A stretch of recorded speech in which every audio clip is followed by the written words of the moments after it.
नमस्कार। आज की बड़ी खबर। आजमगढ़ की राजनीति में बड़ा बवाल। क्या जिले के प्रतिनिधियों की अनदेखी हो रही है? क्या लोकतांत्रिक व्यवस्था को कमजोर किया जा रहा है? आजमगढ़ में दिशा समिति की अहम बैठक उस वक्त हंगामे की वजह बन गई जब जिलाधिकारी की अनुपस्थिति के चलते बैठक निरस्त करनी पड़ी। बैठक की अध्यक्षता कर रहे सांसद धर्मेंद्र यादव जी ने इसे सिर्फ प्रशासनिक लापरवाही नहीं बल्कि लोकतंत्र पर सीधा हमला बताया।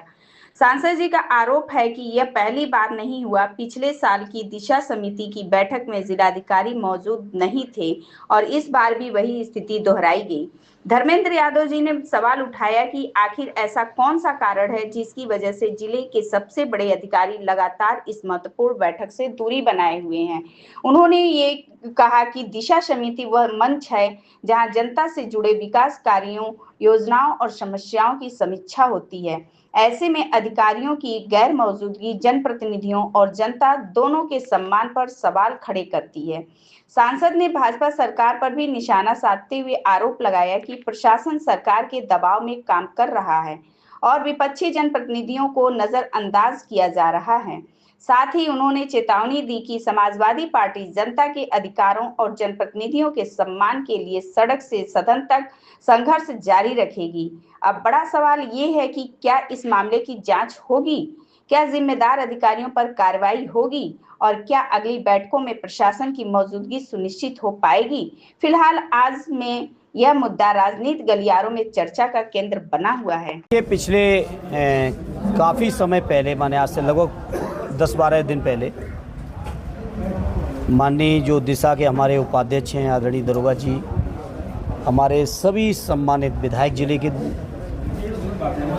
और कुछ जिलाधिकारी और सीडीओ सभी लोगों की सहमति लेकर आज 5 तारीख को दिन 2 बजे दिशा की बैठक तय की गई। और ऐसा नहीं था कि कोई पूर्व सूचना या कोई सहमति नहीं थी, सभी की सहमति थी। और सहमति के बाद जब बैठक में पहुंचे तो मैं समझता हूं एक मत होके केवल समाजवादी पार्टी के ही माननीय जनप्रतिनिधिगण ही नहीं बल्कि उस बैठक के अंग जितने भी दलों के लोग थे या प्रतिनिधि थे, सभी का गुस्सा एक बात पर एक मत थे और सहमति थी इस बात को लेकर कि जब बैठक समय से निर्धारित की गई, सहमति ली गई, तो आखिर जिलाधिकारी महोदय बैठक में आने से क्यों बचते हैं। अध्यक्ष के तौर पे हो सकता है हम अपनी तरफ से इस बात को नहीं भी कह रहे थे और न मैंने कहा, लेकिन सारे जब माननीय जनप्रतिनिधियों ने इस मुद्दे को उठाया और सहमति व्यक्त की कि आज की बैठक निरस्त होनी चाहिए। आखिर जनप्रतिनिधियों की इतनी गंभीर बैठक जिसमें केंद्र सरकार की 50 से ज़्यादा योजनाओं की समीक्षा के ये बैठक 3 महीने के अंदर होती है अमूमन, उस बैठक में जब समय के देने के बाद भी जिलाधिकारी नहीं आ रहे और पुरानी बैठकों में जो आश्वासन मिलते रहे उन आश्वासनों को कभी पूरा नहीं किया अधिकारियों ने। जो आश्वासन पिछली बैठक मिलते थे वही आश्वासन अगली बैठक में, फिर अगली बैठक में आप समीक्षा करते थे फिर वही आश्वासन।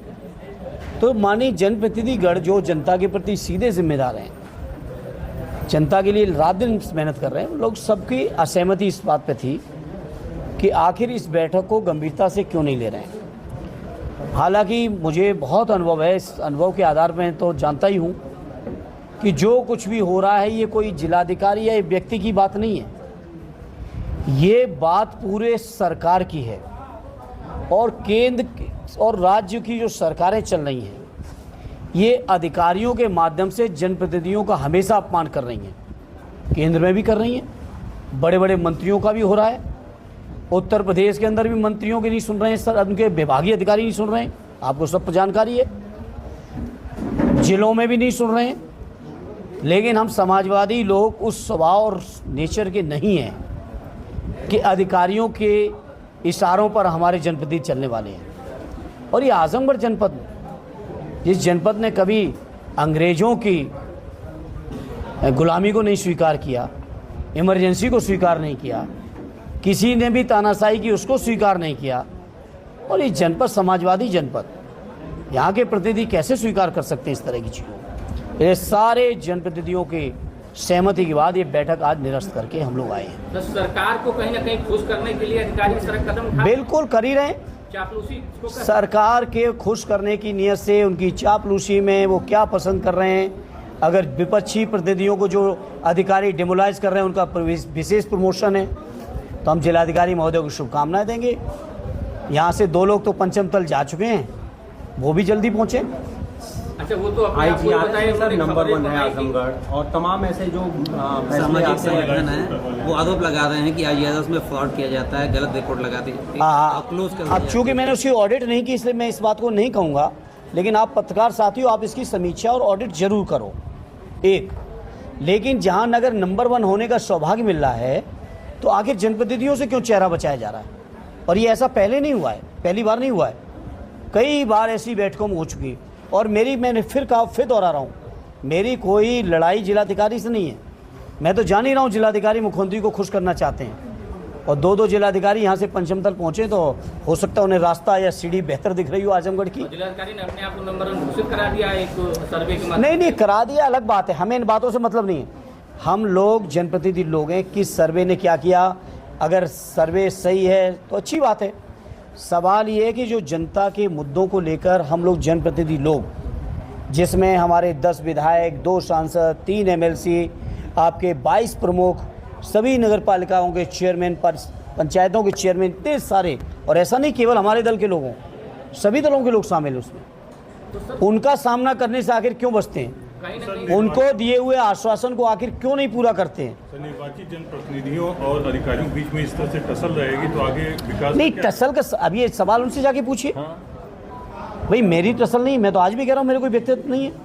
सर जनता के मुद्दों को कैसे मुद्दों को हल करने के लिए तो बैठक करते हैं भाई। कोई हम लोग कोई अपना व्यक्तिगत मुद्दे लेके थोड़ी उस बैठक में। जैसे आपने स्थगित कर दिया था, अगला क्या उसका विकास के कामों को कैसे किया जाएगा? अगले अब हम उस पर लीगल राय भी लेंगे और हम तो एक ही बात कहेंगे आजमगढ़ के लोगों को, ये भाजपा के लोग कुछ नहीं दे रहे हैं। उदाहरण के तौर पर PWD के यहाँ की संपर्क मार्गों की सैकड़ों मार्गों की सूची हम जनप्रतिनिधियों से ली गई। सारे जनप्रतिनिधियों से आप पूछ सकते हो, अपने अपने क्षेत्रों में दी। हमने अपने 5 विधानसभाओं में दी, MP साहब ने अपनी 5 में दी। आप पता करिए 1 रुपया भी सैंक्शन होके आया हो, 1 भी सड़क में 1 रुपया भी। त्वरित आर्थिक विकास में जो मुख्यमंत्री जी ने पैसा दिया अभी मार्च के आखिरी हफ्ते में, उसमें सत्ता पक्ष का है तो उसको 5 करोड़, विपक्ष का है तो 1 करोड़। अब यहाँ तो हम विपक्ष के ही ज़्यादा हैं और सभी हैं, दोनों MP, 10 MLA। आजमगढ़ की जनता जो पिसा की जो बैठक में अधिकारी महोदय नहीं आए, कहीं न कहीं पिछली बैठक में जो आप लोगों ने प्रगति मांगी होगी उससे बचने का भी एक तरीका हो सकता है। अब इसका तो बात वही बता सकते हैं कारण। और सुनिए, हम लोग कमेटियों में मीटिंग लेते हैं, PAC कमेटी के एक समिति का मैं भी उप समिति का संयोजक हूँ। भारत सरकार के सचिव भी अगर अपनी किसी व्यस्तता के कारण बैठक में नहीं आने की स्थिति में होते हैं तो वो हम लोगों से लिखित अनुमति मांगते हैं। ये परंपरा है और परंपरा में जब कोई अनुमति लिखित या व्यक्तिगत अनुरोध पे मांगते हैं तो देते भी हैं। तो आजमगढ़ जिला हमारा ये 4था कार्यकाल है, MP साहब का ये 3रा कार्यकाल है, मंत्री जी बैठे 9वां कार्यकाल है।